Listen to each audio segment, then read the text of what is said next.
Hello, it's Marni and I'm a happiness coach for mothers. And today I was thinking about the fact that I've never actually made a video talking about all the emotions I felt in the first few years of motherhood, how I really felt, how painful it was, and why these experiences motivated me to become a happiness coach for mothers. And it's interesting because these emotions I went through are actually the norm. In our society, they give us the impression that there's two kinds of mothers. There's quote unquote normal mothers who feel love and joy and feel completely fulfilled in motherhood. And then there are mothers who have a disorder called postpartum depression and anxiety. I would like to say that this is not the case. This is not the full story. In reality, 50% of mothers with children under 5 years old feel intense emotional distress on a regular or continual basis. I have always called this experience mother misery, but you can also call it intense emotional distress, which I found out later when I read this research. And so I would like to tell my story of intense emotional distress because it's something that we're not talking about, right? There's these two groups of women, quote unquote normal, happy women, mothers, and mothers with postpartum depression and anxiety, but this is just not the whole story. And so many mothers who have been diagnosed with postpartum depression and anxiety actually have a form of intense emotional distress, right? Okay, so here's my story. The moment I became a mother, I felt like I had failed. I felt like I was failing motherhood right from the start, and that I was going to be a failure of a mother for the rest of my life. Like it really felt like I'd failed motherhood itself. I only had half the milk I needed to breastfeed. I had to supplement, and I tried everything. You know, like I tried those medications, I tried herbs, I was pumping, I was seeing every single specialist you could imagine, lactation consultants and all the other workers who were helping me. And nothing worked. And no one would believe me. Like everyone kind of made me feel like I wasn't intelligent enough to understand supply and demand. And yeah, like basically all of my confidence that I had had as a woman of the 21st century was kind of ripped away from me. I also felt nonstop guilt. It was so interesting. I felt guilt whenever I wasn't stimulating my baby or holding my baby, attaching to my baby. Like if ever I was cooking or doing the dishes or doing laundry or going to the toilet or having a shower, like whenever I was doing anything else but stimulating my baby and attaching to my baby, I felt guilt. So I was this guilt-ridden emotional mess. Like really, like guilt non-stop. And then if I was ever away from my baby, then the guilt was excruciating. Like I couldn't even focus. I couldn't think. I also had nonstop fear throughout that first year of motherhood. I was so scared of all the potential risks to my baby. I was scared of the formula she was being fed. I was scared of the fluoride in the water. I was scared of the plastic in the toys. Like there was this thing called BPA that had been out.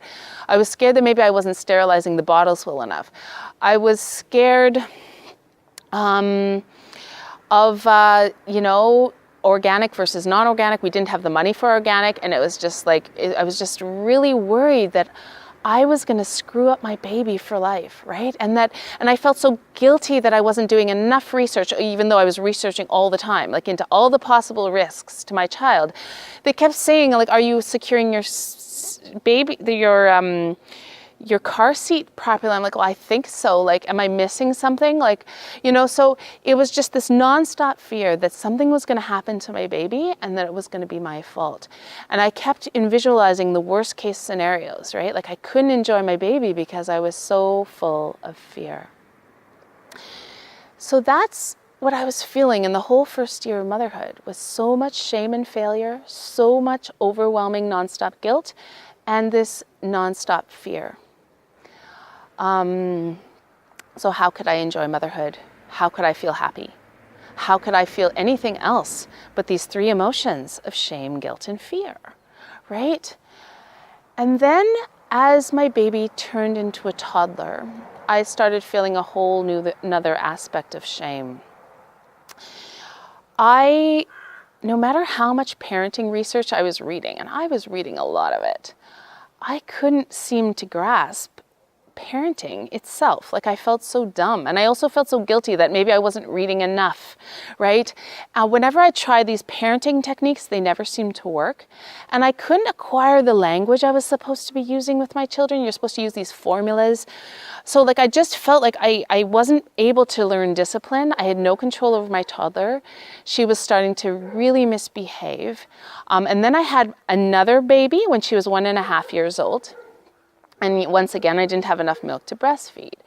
So I was breastfeeding him a lot on the couch, plus giving him his bottles. Like, I was spending a lot of time on the couch feeding. And my 1.5-year-old toddler was climbing the wall. She was getting into everything. And I had no idea how to discipline her. And I remember I got books and books out of the library on discipline. And nothing worked. I didn't get it. Like, I was like, is there something wrong with my intelligence? I don't understand. So I felt so ashamed that I couldn't learn this skill of parenting. I was incompetent at discipline, and my child was misbehaving so badly. And so then I'd take my children to a play place or a play group just to kind of meet other adults and get out of the house, and have my toddler be able to do something else besides climbing the walls. But then she was pushing the other children down to the ground. She was a really tall toddler, so she looked like she was 2, even though she was only 1.5. And she would just go around pushing all the other kids down to the ground. And I was so ashamed. I had no idea what to do. I would just get paralyzed as all these other mothers were glaring at me. And I didn't know how to behave in public. Like, I didn't know how to have that mommy voice everyone else seemed to have. I didn't know how to use the expressions everyone else was using. Like, they were all saying share all the time, and I didn't feel comfortable saying share. Like, I just couldn't get it. Like, I couldn't do parenting at home, and I couldn't perform parenting properly in public. Like, I felt like such a failure at motherhood. Like, I wasn't getting anything right. Right? So then I'd be at home or going home in the car, and I was filled with such anger and rage at my toddler. It was this uncontrollable anger and rage that I'd never felt before. Like, I always thought that I was a patient person. Like, this calm, easygoing, patient person. Like, that's how I would always see myself. And now I was full of anger and rage, and I was not patient at all. I was losing it at my daughter. Like, and I didn't know what had come over me. Like, I couldn't control myself. And so then when that became, I would then yell at my daughter, and then I'd feel so guilty and even more ashamed. Like, I was the kind of mother who yelled at her kids, right? Like, how, just imagine what that feels like, right? And so I would go plummeting into more guilt and shame for being that kind of mother. And then that would make me feel angry again. Like, and so then I would try to turn off this anger, and then I would feel completely indifference towards my toddler. Indifferent towards her, like cold, like as if I don't care what you do, right?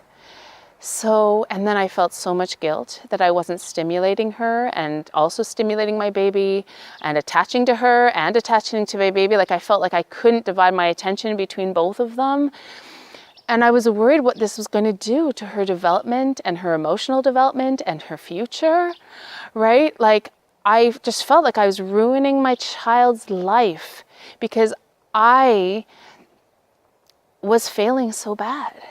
And I had these thoughts like, maybe I shouldn't have become a mother, and I don't deserve to be a mother, right? Like, I truly felt like all the evidence was telling me that I was a failure at motherhood, and that meant I felt like I was failing womanhood. I felt like I was failing life, right?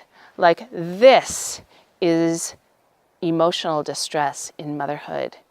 It's when we feel like we're failing life. Okay? And I still had tons of fear. Like, there'd be a moment when I was enjoying them, and then I was imagining the worst case scenarios yet again. So I was full of the most shame and failure I've ever felt in my whole life. I was feeling nonstop guilt and nonstop fear.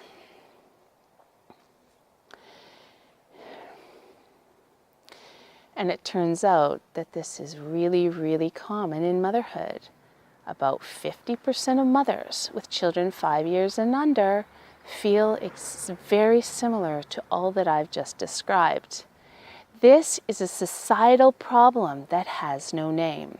But I felt like I was alone in this. I felt like it was me who just shouldn't have become a mother, that I was a failure, and that everyone else around there, because they looked so happy and confident, that they were doing fine. It was just me who was a failure. So I felt so alone. So I started researching what is going on in our mothering culture, in our society, that's causing so many mothers to feel so much pain. So I started reading sociology, anthropology, alternative branches of psychology, like feminist psychology and Gestalt psychology, relational psychology, positive psychology.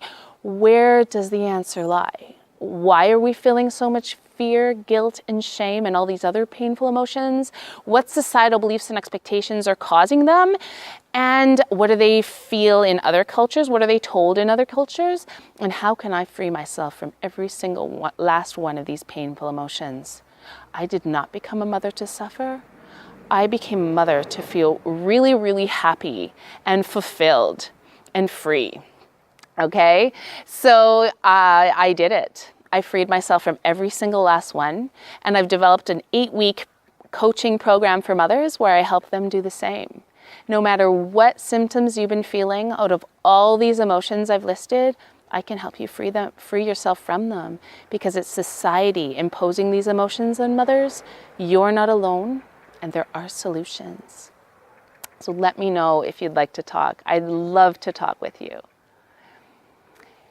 And if you know any mothers who you think would benefit from hearing my story, then please do forward it to them. Because the one thing that I would have liked in my various periods of intense, severe emotional distress in motherhood would be simply to know that I'm not alone, that it's not my fault, that it's society putting these emotions on 50% of mothers, and that I am good enough, that I am meant to be a mother, and that I will be a really good mother, and that it is possible to be really, really happy in motherhood. Thank you for listening, and I hope you have a wonderful day.